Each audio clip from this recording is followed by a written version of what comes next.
안녕하세요. 저는 경기도에 살고 있는 30대 여자입니다. 저는 치과에서 페이 닥터로 일하고 있어요.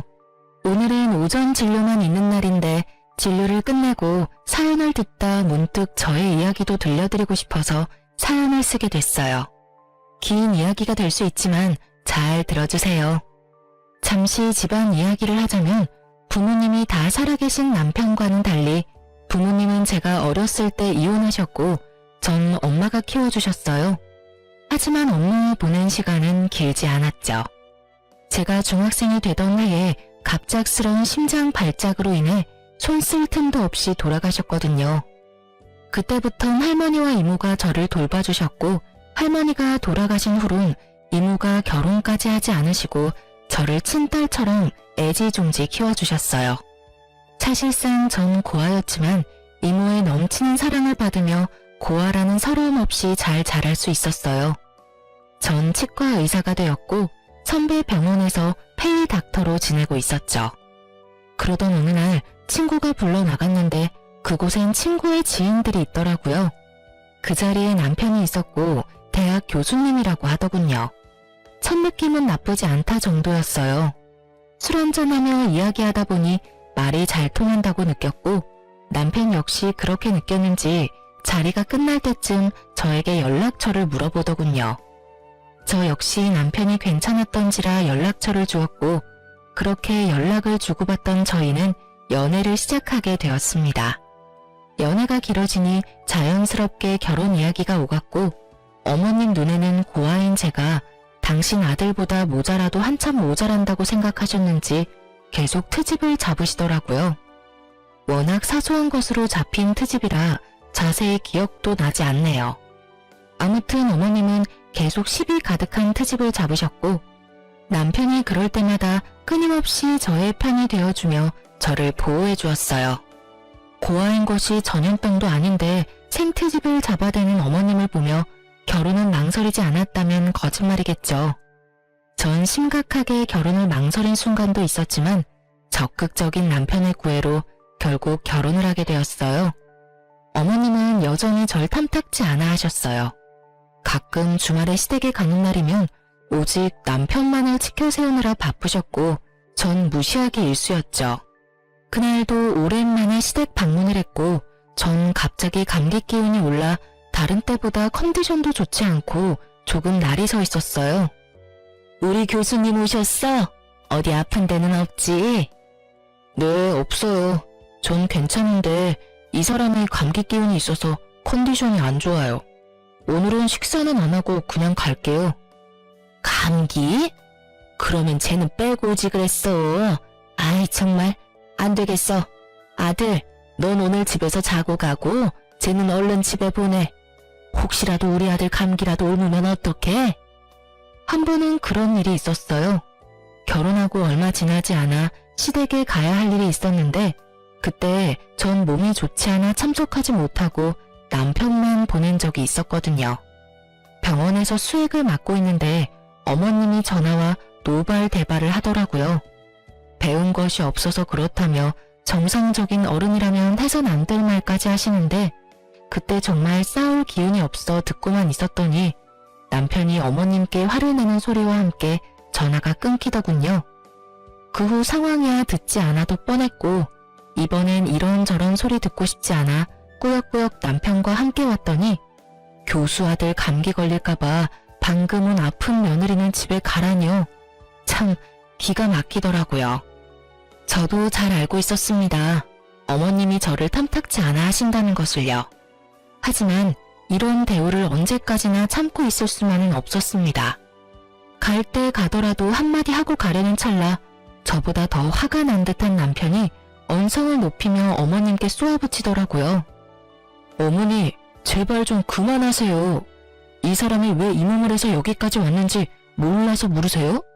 다 어머니 때문이잖아요. 어머님이 이 사람을 계속 꾸짖으시니까 이 사람도 무리해서 온 거라고요. 그런데 그런 사람한테 혼자 가라뇨? 최 교수, 엄마는 그런 게 아니라 정말 우리 교수님이 감기라도 옮을까봐 걱정되어서 그랬어. 엄마는 최 교수 걱정되어서 그런 건데 이게 이렇게 화낼 일이야? 그깟 감기 좀 걸리면 어때서요? 아, 됐어요. 저희 이만 가볼게요. 한동안은 집에 오는 일은 없을 것 같아요. 어머니 말씀대로라면 아버지나 어머니한테 감기라도 옮기면 큰일일 테니까요. 가자, 여보. 인사드린다고 괜히 입 열지 마. 그러다 어머니 감기라도 걸리시는 날엔 큰일 나니까. 안녕히 계세요 라는 그 뻔한 인사도 하기 싫은 제 마음은 어떻게 알았는지 제 입을 막아주고선 제 손을 이끄는데 얼마나 든든했는지 몰라요. 집으로 돌아가는 차 안에서 제가 감동을 하여 젖은 눈빛으로 남편을 바라보니 이렇게 말하더군요. 내가 대신 사과할게. 미안해, 여보. 어머니가 원래 저런 사람은 아니었는데 왜 저러시나 모르겠어. 어머니 눈엔 내가 당신한테 한참 모자란다고 생각하시겠지.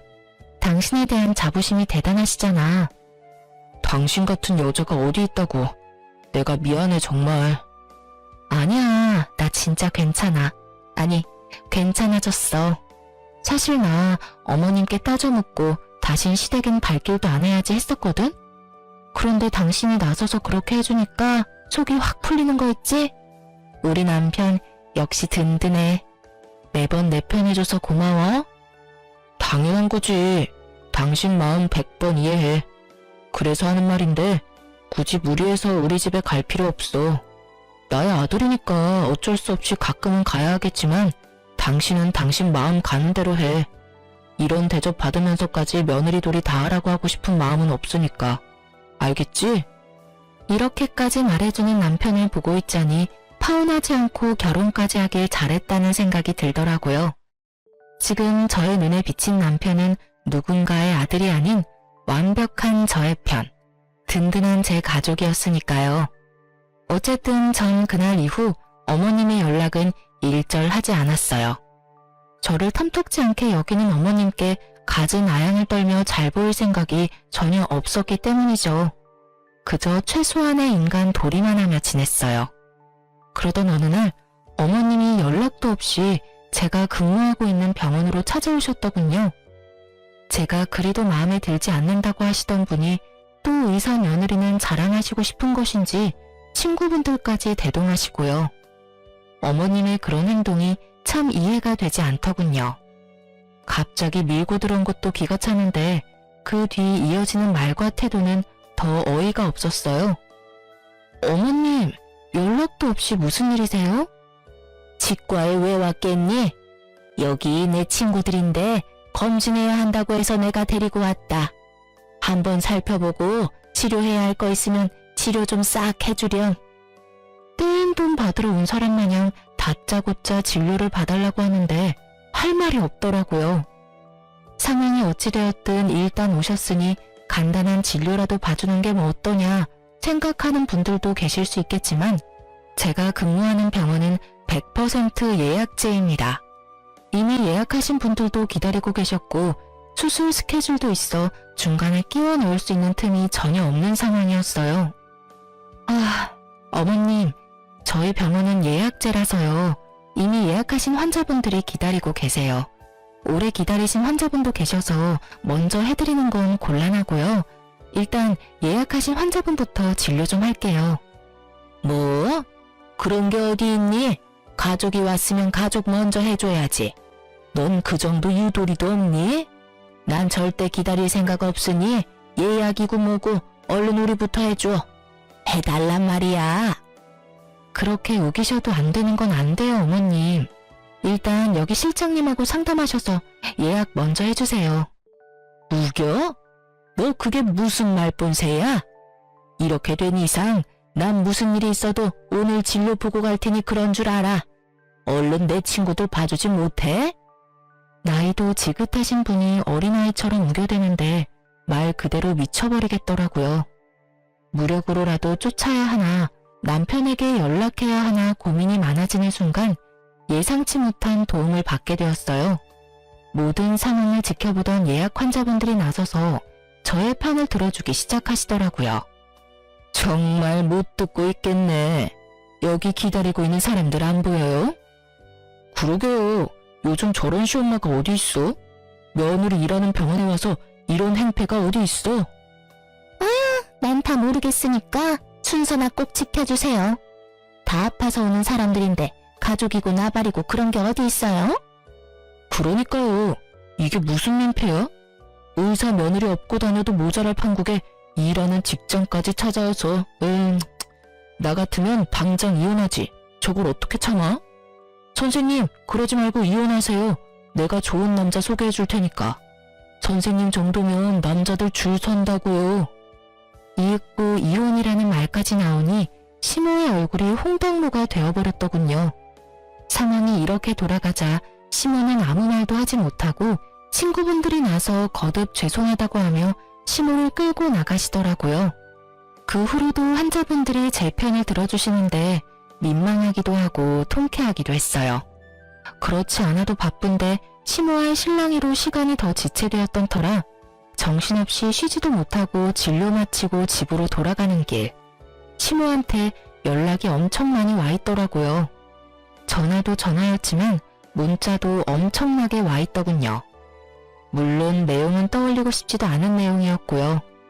전 대꾸할 가치도 없는 연락을 가뿐히 무시하고 무거운 몸을 이끌고 집으로 향했어요. 오늘 참 고단한 하루였다고 생각했는데 저의 고단한 하루는 이제 시작이었더라고요. 현관문 앞에 도끼로 가득한 시모가 절 기다리고 계셨으니까요. 넌 왜 이제 오는 거야? 전화는 왜 안 받아? 아니, 도대체 최 교수한테 뭐라고 했길래 비밀번호를 못 알려준다고 그러는 거니? 네가 뭔데 내가 이런 수모를 겪어야 해? 이게 무슨 망신이냐고. 이렇게 쏟아내던 시모는 제가 가까이 다가가자 다짜고짜 뺨을 날렸죠. 정신이 멍해지고 그 어떤 말도 생각나지 않더군요. 그때 시모 입에서 제 정신을 깨워줄 말들이 쏟아져 나오기 시작했어요. 이런 버르장머리도 없는 년. 네가 감히 내 친구들 앞에서 내 망신을 줘? 그깟 이빨 좀 봐주는 게 뭐가 그리 힘들다고? 이래서 부모 없는 것들은 티가 난다니까. 괜히 내가 널 싫어한 게 아니라고. 네가 그렇게 본데 없이 굴면 하늘에 계신 네 부모만 욕먹는다. 내가 너 이렇게 못 배운 티 낼까봐 널 받아들이기 싫었어. 알겠니? 내 친구들 앞에서 무슨 망신이야? 그간 쌓아왔던 내 위신이 한 방에 무너져 내렸어. 너 어떻게 책임질 거야? 그걸 왜 제가 책임지나요? 애초에 어머님이 무대포로 밀고 들어오셔서 이 사달이 났잖아요. 그리고 여기서 왜 저희 부모님을 들먹이세요? 그럴 자격이 있다고 생각하세요? 이것 봐. 이 순간에도 눈 똑바로 뜨고 말대꾸하는 꼴이라니. 되먹지도 못한 것이 독하기까지 해. 눈물 한 방울 흘리지 않고 어른 노려보는 것 좀 봐라. 그렇게 노려보면 내가 무서워할 줄 아니? 왜 네 부모를 들먹이냐고? 내가 불쌍해서 그런다. 이런 것도 자식이라고 낳고 기뻐했을 네 부모가 불쌍해서 그래. 이 말 같지도 않은 폭언들을 듣고 있는데 정말 어른만 아니면 욕을 하며 딱이라도 때려버리고 싶더군요. 머리 끝까지 화가 올라 온몸이 부들부들 떨리면서 이성의 끈이 끊기려는 순간 다급히 다가오는 발소리가 들렸고 이내 제 앞을 막아서는 남편의 뒷모습이 보이더라고요. 그리고는 정신을 차렸을 땐 절규 소리와 함께 남편의 손에 끌려가는 시모 모습이 보이더군요. 무슨 잘못을 했을까? 도대체 무슨 잘못을 했길래 뺨까지 맞고 이런 말까지 들어야만 했을까? 이런 생각들만 가득했어요. 도무지 이해되는 것이 단 하나도 없었죠. 전 옷도 갈아입지 못한 채 소파에 멍하니 앉아 있었고 남편이 들어오더군요. 여보, 괜찮아? 어디 봐봐. 여기지? 많이 아팠지? 여보, 나 진짜 이해가 되지 않아. 내가 그렇게 잘못한 거야? 이런 취급을 받을 만큼? 아니야, 절대 아니야. 그런 생각은 하지도 마. 당신 잘못은 조금도 없으니까. 앞으로 우리 집엔 가지도 말고 오는 연락도 받지 마. 아예 차단해버려. 맞은 데는 어때? 아, 진짜 너무 속상하다. 내가 좀 더 일찍 왔어야 했는데 미안해. 남편의 걱정스러운 말을 듣고 있는데 그제야 눈물이 나더라고요. 한 번 터진 울음은 멈추지 않았고 남편의 품에서 한참을 울다 잠이 들었어요. 그날 이후 시댁에선 아무런 연락이 오지 않더군요. 남편의 말론 결국 모든 일들을 아버님께 말씀드렸다며 화가 많이 나신 아버님이 시모를 크게 혼내셨다고 하더라고요. 시모가 잠잠해지니 제 삶이 다시 평화로워지더군요. 평화롭다 못해 조용하기까지 했어요. 조용하면 사고 친다더니 그 말은 애들한테만 해당하는 이야기가 아니더군요. 전혀 예상치 못한 장르가 제 인생에 끼어들고 있었으니까요. 그날도 다른 날과 똑같은 날이었어요. 오전 진료만 있는 날이라 다른 날보다 이른 시간에 집에서 나섰고, 그런 저에게 샌드위치까지 만들어 챙겨주는 다정한 남편. 모든 것이 완벽했어요. 진료가 시작되었고 그 환자분이 제 앞에 나타나기 전까지는요. 신규 환자로 병원을 찾은 그분은 어머님과 함께 오셨던 친구분들 중 한 분이었고 저에게 멋쩍은 듯 인사를 건네더군요. 잘 지냈어요? 내가 요즘 이빨이 아파서 여기저기 찾아봤는데 선생님이 친절하고 꼼꼼하다고 하길래 염치 불구하고 찾아왔어요. 그땐 정말 미안했어요. 우린 당연히 연락뿐 아니라 예약까지 다 했다고 생각하고 따라왔었어요. 그냥 무작정 데려가는 줄 알았으면 절대 따라가는 일은 없었을 텐데. 그때 함께 온 친구들이 다 미안해하고 있어요. 아니에요. 일부러 그러신 것도 아니신데요, 뭐. 찾아주셔서 제가 감사해요. 친구분 이야기를 들어보니 그날 이후 조금씩 어머님과 멀어지다 어머님의 이중적이고 이기적인 모습들에 질려 지금은 따로 연락하지 않고 지낸다 하더라고요. 그럴 만도 하다고 생각하며 진료를 시작하려는 순간 저의 인생을 뒤흔들 믿을 수 없는 말을 하시기 시작하시더군요. 이혼했다면서요? 그런 집안이랑 잘 끝냈어요. 그런 어미 밑에서 자식이 뭘 배웠겠어요? 위자료는 많이 받았어요? 이혼이라니, 위자료라니. 남편이 직접 만들어준 샌드위치가 아직 제 가방 안에 있는데 도무지 이해되지 않는 말들 뿐이더군요. 네? 그게 무슨 말씀이세요? 이혼이라뇨. 저 이혼 안 했어요. 어머님하고는 그날 이후에 연락도 안 하고 지내긴 하지만 남편하고는 사이 좋아요. 잘못 알고 계신 거 아니세요? 제 말을 듣던 친구분은 저보다 더 놀란 얼굴을 하며 말하더라고요. 네? 아닌데. 정말 이혼한 거 아니에요? 네. 오늘 아침에도 출근할 때 남편이 샌드위치도 챙겨준걸요. 그럴 리가 없는데. 아니, 사이가 이렇게 되기 전에 그 집에 놀러 간 적이 있는데 엄청 젊은 여자를 예비 며느리라며 소개해줬었어요. 그러면서 하는 말이 선생님이랑은 곧 이혼하고 바로 그 여자랑 결혼시킬 거라면서 돈 많은 집안이랑 사돈하게 됐다고 엄청나게 자랑했는데. 예비 며느리요? 에이, 그럴 리가요. 저희 남편 외동아들인데 저랑 사이도 좋고 이혼 이야기도 오간 적 없어요. 오해하신 거 아니세요? 그런 걸 어떻게 오해해요. 그날 나가서 밥도 같이 먹었는데 아들이 와서 밥값까지 계산해줬다니까. 확실해요. 어머, 이게 무슨 일이래요? 누구보다 다정하고 나만을 위해주는 남편인데 도무지 믿을 수가 없었어요. 하지만 친구분 역시 거짓말을 하는 것 같지 않았기에 더욱 혼란스럽더라고요. 어떻게 진료를 마친 것인지 모르겠더군요. 정신을 차려보니 진료는 끝나 있었고 전 남편의 학교를 향했어요. 어떤 말부터 시작해야 할지는 모르겠지만 어찌되었든 남편을 직접 봐야 할 것만 같았어요. 혹여나 남편에게 피해가 될까 싶어 한 번도 찾아가 본 적이 없는 남편의 직장. 남편의 방 앞에 서니 갑자기 긴장이 되더군요. 심호흡을 몇 번 하고 남편의 방으로 들어갔고 그곳엔 저를 보고 놀란 남편과 조교분이 있더라고요. 여보, 웬일이야? 학교는 한 번도 오지 않더니. 그냥 오늘 오전 진료했잖아. 갑자기 너무 보고 싶어서 잠시 들렸어. 방해한 건 아니지? 아니지. 언제든 환영입니다. 아참, 인사해. 나 잘 도와주는 우리 조교. 아주 능력이 좋아.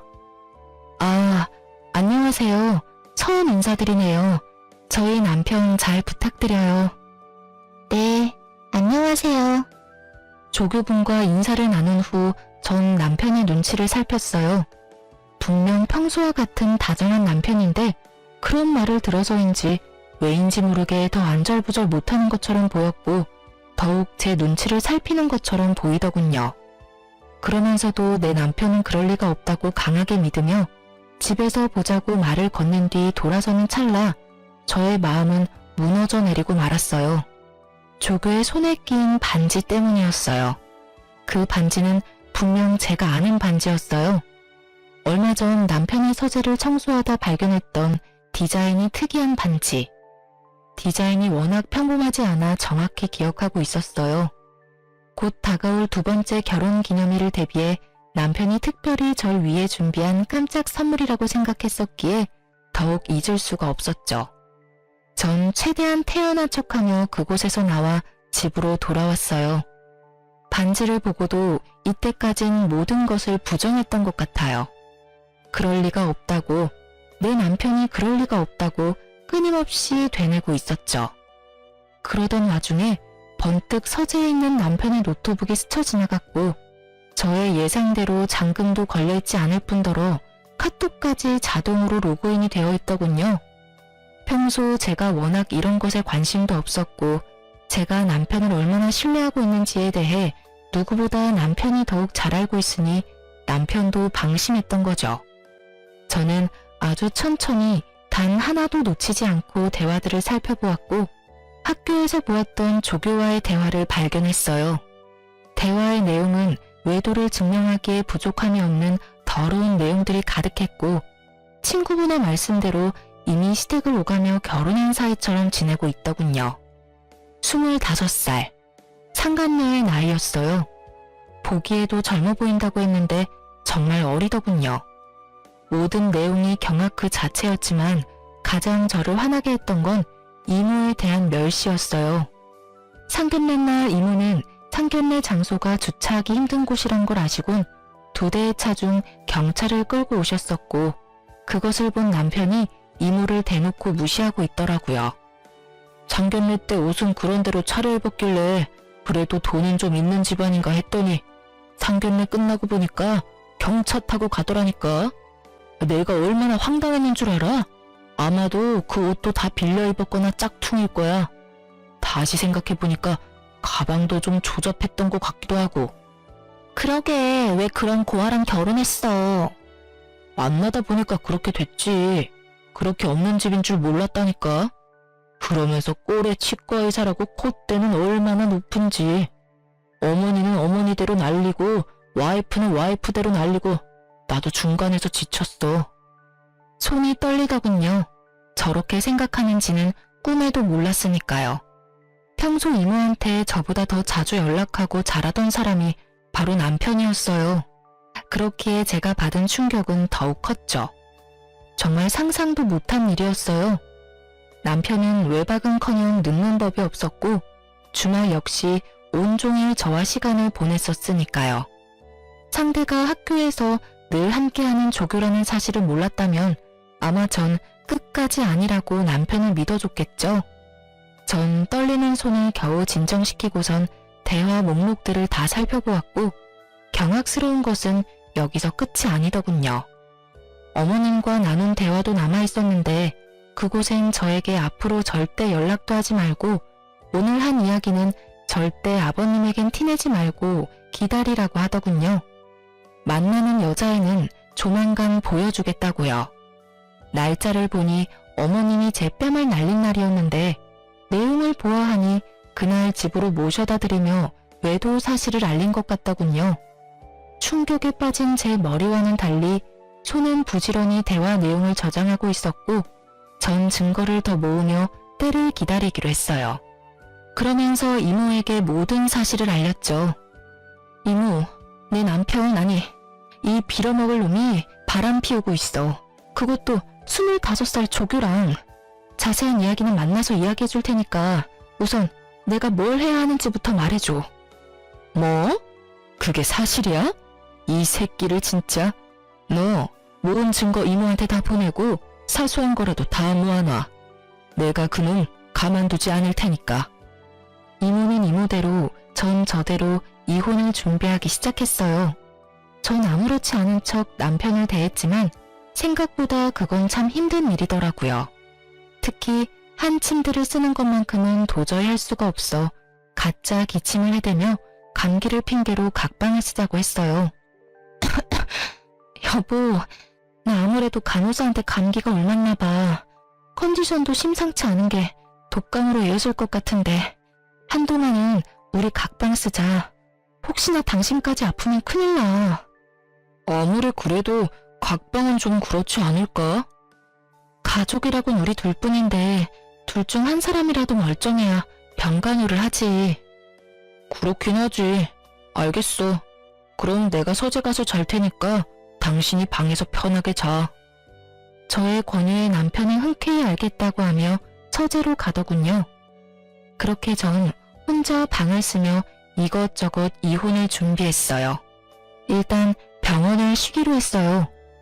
남편의 외도 사실을 알고 난 후 이런 어지러운 마음으로 환자를 볼 자신이 없어 선배이자 원장님께 상황을 잘 설명하고 한 달 동안 이혼 준비에 힘쓰기로 했어요.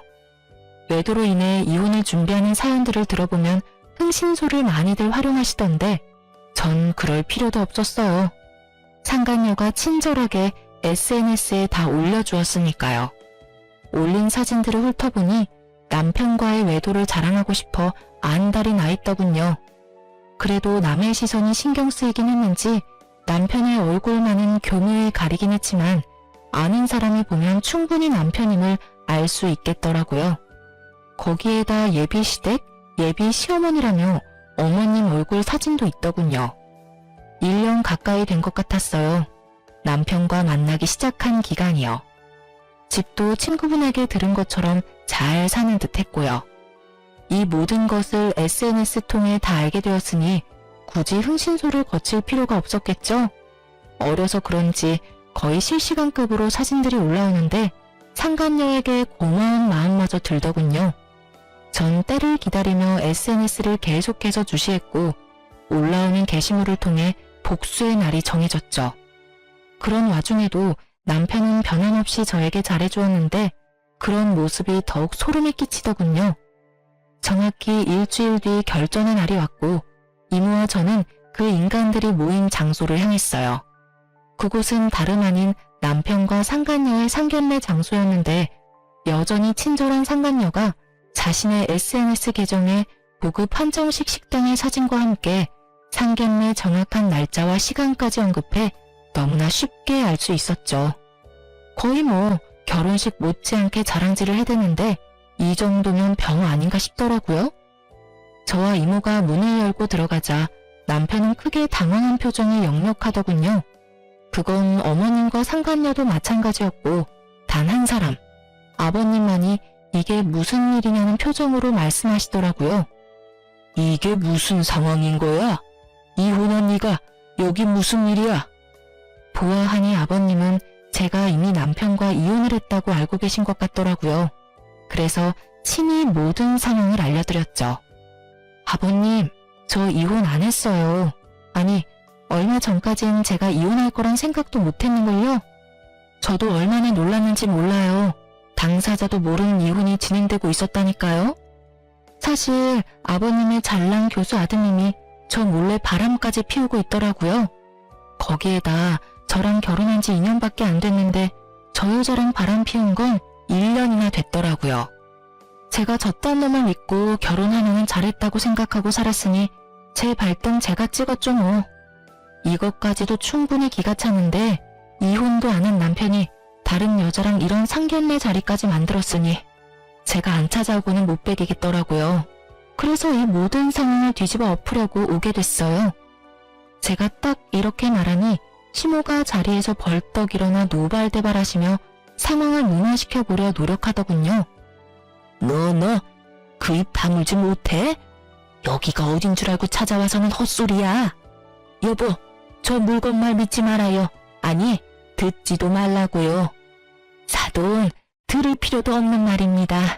저 물건 부모님도 일찍 돌아가셔서 배운 것 없이 자란 물건이라 결혼 생활할 때도 거짓말을 입에 달고 살던 애였다고요. 시모의 이런 노력도 소용이 없었어요. 다들 시모보단 제 입에 집중하고 있었으니까요. 전 시모의 말을 모조리 무시한 채 말을 이어나갔어요. 보시다시피 어머님은 이미 다 알고 계셨어요. 그뿐인가요? 저 불륜녀가 새 며느리 되는 걸 쌍수 들고 반기셨다고요. 아버님 몰래 어머님이 저 상간녀를 집에 불러선 곧 결혼할 예비 며느리라며 친구들한테 소개도 다 마친 상황이었어요. 이혼도 안 했는데 저는 이미 이혼일 만드셨던데요. 일단 상견례부터 잘 마무리하고 나서 무슨 수를 써서라도 이혼하면 될 거라고 생각한 것 같은데 아버님 참 대단하지 않나요? 그런 말도 안 되는 계획으로 이런 대범한 짓을 벌인 거 말이에요. 제 말을 집중해서 들어주시던 아버님은 제 말이 끝나자마자 화를 내시기 시작했고 이내 상견례장을 박차고 나가버리시더군요. 이 말이 전부 사실이야? 아니에요 여보. 제 말 좀 들어봐요. 아버지, 다 오해세요. 제발 진정 좀 하세요. 이런 인간 같지도 않은 놈이 감히 이딴 짓을 해? 이게 무슨 집안 망신이야? 두 사람 다 나한테 할 말이 많은 것 같은데 그 말들은 집에서 이야기하도록 하지. 여긴 두 사람이 저지른 일이니 두 사람이 알아서 해결하고 와. 그렇게 아버님이 떠나시고 남은 사람은 상간녀와 상간녀의 가족들 그리고 저와 이모의 시선을 한 몸에 받고 있는 시모와 남편 놈뿐이었죠. 그렇게 저와 이모는 매서운 눈빛을 두 사람에게서 거두지 않았고 상견례 장소엔 정적만이 흐르고 있었어요. 그 순간 상간녀의 아빠가 다가와 이모에게 고개를 숙이며 인사를 건넸어요. 안녕하세요 선배님. 오랜만입니다. 그래 김검사 잘 지냈어? 아, 잘 지냈냐고 하기엔 상황이 좀 그렇긴 하네. 그러게요. 이런 상황이 선배님을 만나게 될지는 상상도 못했는데 제가 참 면목이 없습니다. 네, 사실 남편이 그렇게 무시하던 이모는 과거 검사였어요. 엄마가 돌아가시고 저를 맡아 키워주시던 할머니마저 돌아가시고 난 후 이모는 절 도맡아서 키워주셨고 제가 고등학교에 입학하던 해에 본격적인 공부 뒷바라지를 해주겠다며 일을 그만두셨던 거였어요. 그 후 변호사 사무실을 차리셨고 최소한의 의뢰만을 받으며 저에게 온 신경을 쏟아주셨었죠. 상간녀의 아빠는 그런 이모의 후배였어요. 사실 저도 이런 인연까진 몰랐던 터라 놀라웠는데 시모와 남편놈은 놀람을 넘어서 핏기가 사라진 얼굴로 냉수만 계속 들이키고 있더군요. 면목은 무슨, 미리 말 못해줘서 미안해. 사실 우리 조카가 김검사 딸 사진 보여줄 때 진작 알았어. 김검사 카톡에 딸 사진이 많잖아. 그래서 진작 알았는데 차마 미리 말을 못하겠더라고. 많이 놀랐지? 세상 참 좁아. 이렇게까지 엮이는 걸 보면 말이야. 그러게나 말입니다. 그런데 선배, 딸아이 말로는 집안끼리 격이 맞지 않아 자주 부딪히다 이혼까지 하게 됐다고 하던데 이해가 잘 되지 않네요. 선배네 집이 격이 맞지 않을 리가 없을 텐데요. 아, 그게 나 한동안 백수로 지내고 있을 때 우리 조카가 결혼했었거든. 조카 시집도 간다고 하고 이제 의뢰나 왕창 받아볼까 해서 사무실 이전 준비하면서 놀고 있을 때라 내 직업이 뭔지 몰랐을 거야. 거기에다가 상견례 자리에 경찰을 끌고 갔더니 그 모습을 보고 가진 것 없는 집안이라고 생각했겠지. 아무리 그렇다고 한들 바람 피우는 것도 어이가 없는데 뭐? 우리 조카가 이혼을 해? 내가 지금 어떤 마음으로 저 인간을 살려두고 있는지 김 검사는 상상도 안 될걸? 충분히 상상되는걸요. 저도 지금 생각 같아선 어디 하나 분지르고 싶은 걸 겨우 참고 있으니까요. 이모의 말대로 이모는 사무실 이전을 위해 잠시 쉬고 있었고 빈 사무실만 본 남편은 이모가 작은 사업을 하다가 그마저도 망했다고 저에게 한마디 물어보지도 않고 혼자 지레짐작했던 것이었죠. 거기에다 상견례 자리에 경찰까지 끌고 갔으니 그 짐작에 확신했던 것이었어요. 살벌한 두 사람의 대화는 계속되고 있었고 대화를 가만히 듣고 있던 상간녀의 엄마가 벌떡 일어서더군요. 풍기는 포스가 성격이 보통 아니겠다고 생각했는데 역시나 상간녀의 엄마는 상간녀의 머리채를 휘어잡더니 내가 널 이렇게 키웠냐고 소리를 지르며 질질 끌고 가더라고요. 그 뒤를 나머지 가족들도 뒤따르며 남편을 죽일 듯이 바라보더군요. 특히 상간녀의 두 오빠의 눈빛이 아주 예사롭지 않았어요. 저를 배신해가면서까지 그렇게 사랑한다던 여자가 끌려가는데도 남편은 찍소리 못하고 벌벌 떨고만 있더군요. 그저 사색이 된 얼굴로 저와 이모의 눈치를 살필 뿐이었어요. 참 한심하더라고요. 적어도 자기가 진심으로 사랑한다던 여자쯤은 지켜낼 줄 알았더니 그런 의지조차 없어 보였으니까요. 시모꼴도 한심하긴 매한가지였어요. 텅 빈 눈동자로 망연자실이라도 한 듯 바닥에 주저앉아 혼이 나가 있었으니까요. 상간녀를 비롯해 상간녀의 가족들이 모두 사라지고 나서야 정신을 차린 남편놈이 갑자기 무릎을 꿇고 빌기 시작하더라고요. 여보, 내가 정말 잘못했어. 내가 당신을 얼마나 사랑하는지는 누구보다 당신이 더 잘 알잖아. 그래, 사랑했지. 아니, 사랑한다고 알고 있었지. 한때는 당신이 내 편이라고, 내 가족이라고 믿어 의심치 않았었지. 왜 그런 식으로 말을 해? 왜 과거형으로 말하냐고. 난 지금도 그래. 난 여전히 당신 편이고 당신 가족이야. 정말이야. 나 믿지? 지금 이 상황 다 설명할 수 있어. 그러니까 날 믿고 일단 집에 같이 가자. 내가 집에 가서 다 설명할게. 응? 굳이 설명할 필요 없어. 당신이 어떤 생각을 가지고 있는지는 이미 당신이랑 그 여자랑 나눈 대화에서 다 봤으니까. 그걸 어떻게... 설마 내 카톡 다 본 거야? 이제야 그걸 알았어? 생각보다 당신 머리가 좋진 않구나.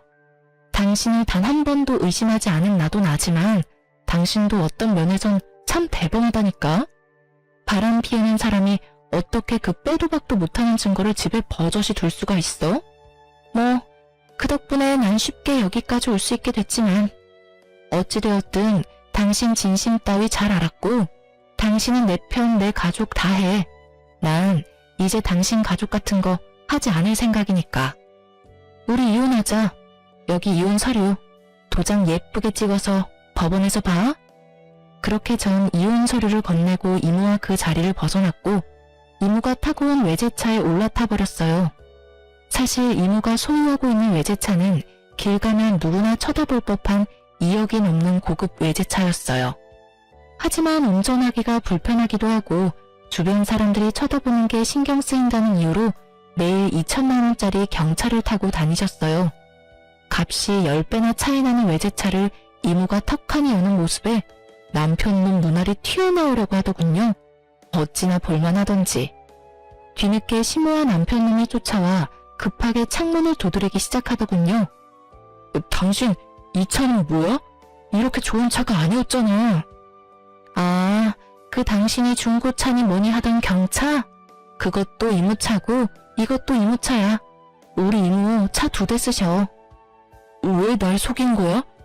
이모님이 검사라는 사실도 그렇고 이 차도 그렇고 왜 나한테 말하지 않은 거야? 당신이 사실대로 다 말해줬으면 이딴 상황까지 오지 않았을 거야. 난 속인 적 없어.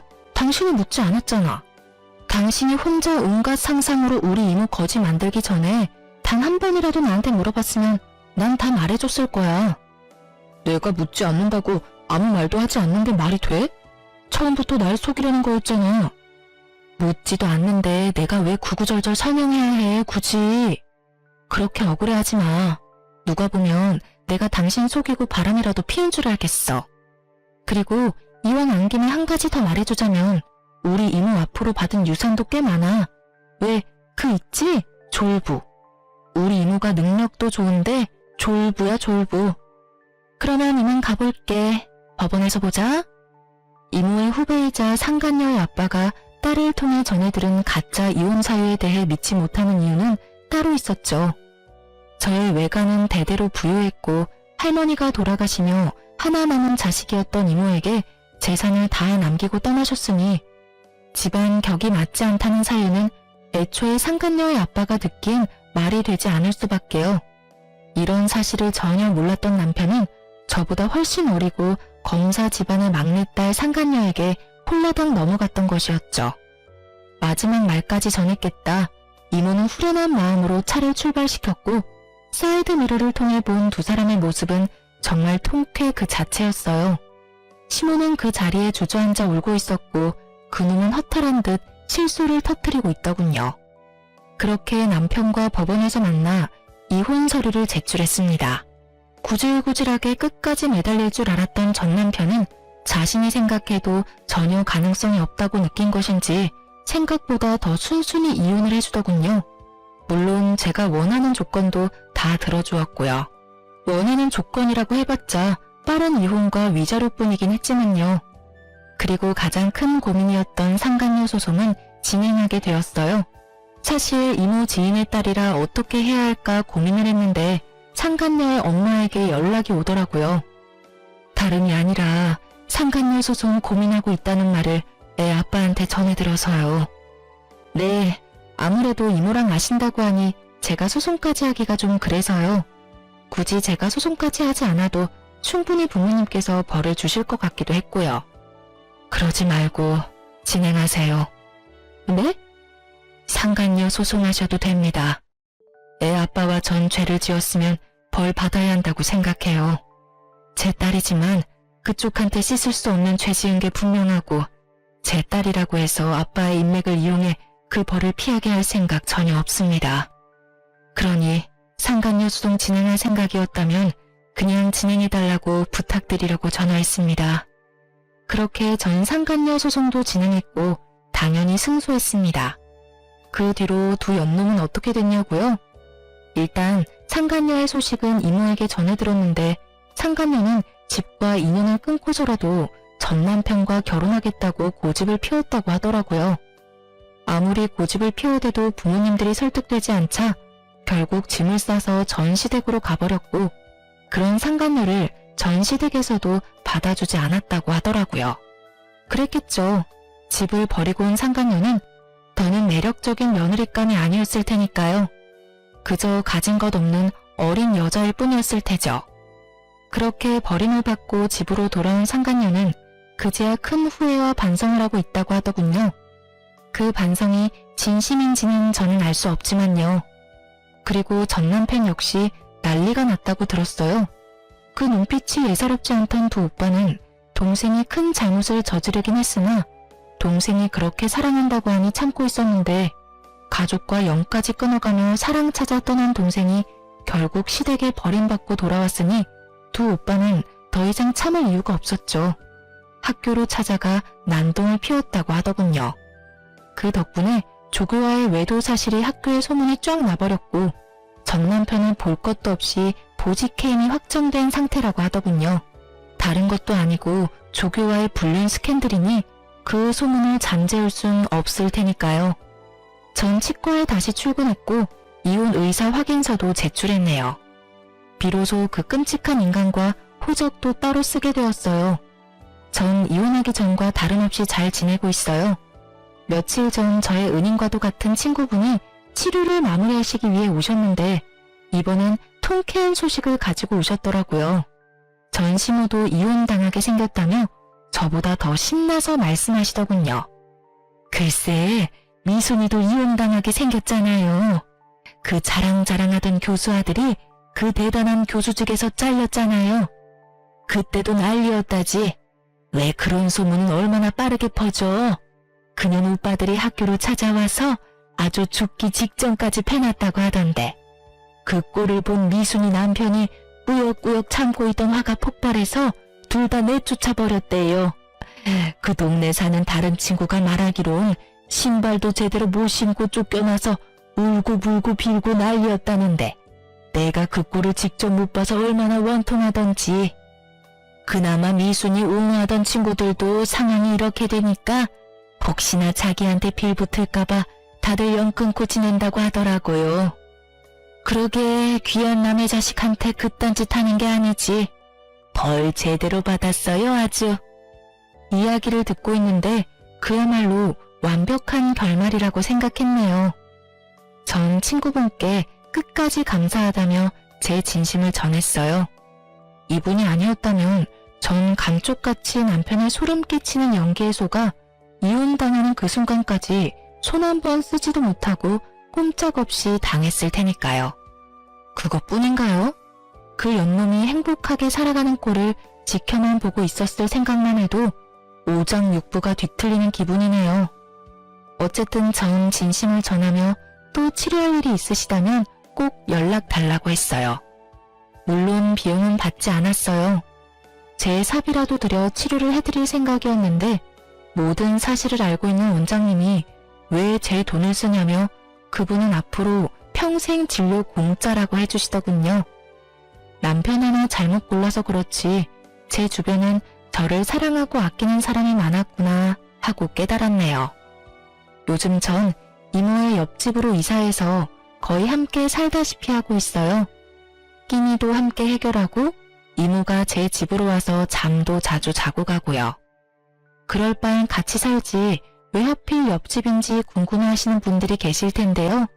그 이유는 바로 이모가 드디어 연애라는 걸 하시기 때문입니다. 왜 이렇게까지 기뻐하냐고요? 이모의 연애 몇 번 본 적은 있어요. 저를 키워주신 세월이 얼만데 그간 연애를 한 번도 하지 않았다고 하면 거짓말이죠.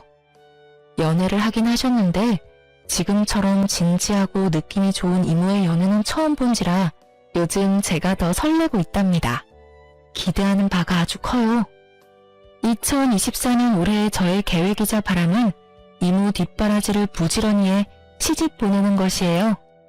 이때껏 이모가 저에게 아낌없이 모든 사랑을 베풀어 주셨듯이 저 역시 이모의 뒷바라지를 하며 아낌없이 효도하려고요. 물론 제 인생도 중요하니 열심히 즐기며 살 겁니다. 이렇게 연애 기간보다도 결혼 생활이 더 짧았던 제 이야기도 끝이 났습니다. 어떠셨을지 모르겠네요. 어쨌든 저의 긴 사연 함께 해주셔서 감사합니다. 저는 물러가 볼게요. 오늘도 좋은 하루 되세요.